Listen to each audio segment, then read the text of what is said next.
Tous nos multiples téléspectateurs de par le monde entier peuvent modifier ce classement en allant simplement sur le site web www.gospelbeat.org. Alors, chers téléspectateurs, on continue cette émission avec notre guest, le géant, Prince de Jésus. Alors, Prince de Jésus, quelle est la particularité de vos chansons? Ah ben moi, je m'appuie beaucoup plus sur la parole, sur les déclarations, parce que c'est très important. Dieu a tout fait par la parole, et c'est par le moyen de la parole que nous sommes capables, n'est-ce pas, de changer beaucoup de choses dans nos vies. Et c'est au travers de cette parole que le peuple peut être réconforté, encouragé ou alors enseigné. Voilà, donc je m'appuie beaucoup plus sur les paroles. Alors, au Prince de Jésus, on pense que le titre Plus que milliardaire est une coquille dans laquelle vous vous cachez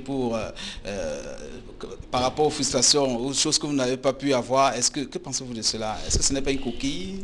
Non, mais ceux qui pensent comme ça veut dire qu'ils n'ont pas compris le contexte dans lequel je chante. Je ne pas dire que l'argent était une mauvaise chose, ou alors avoir l'argent ou des voitures, c'était mauvais. Non, je suis en train de dire que je suis plus que milliardaire. Ça veut dire qu'au-delà de l'argent, il y a quelque chose. Et la chose, ou alors la personne, cette puissance qu'on appelle Jésus, c'est ce que je suis en train de dire en fait. Avoir l'argent sans connaître le Christ, c'est de rien avoir. À quoi sert un homme de gagner le monde entier s'il perd son âme? C'est ça le problème. Donc je suis pour ceux qui ont de l'argent, mais ajoutez à votre argent Jésus. La personne de Jésus. Voilà, quand vous avez donc Jésus, vous êtes plus qu'un milliardaire. Ok, j'espère que vous, dans la maison, vous avez bien su Jésus, parce que si vous êtes milliardaire sans Jésus, ça ne vaut pas la peine. Alors,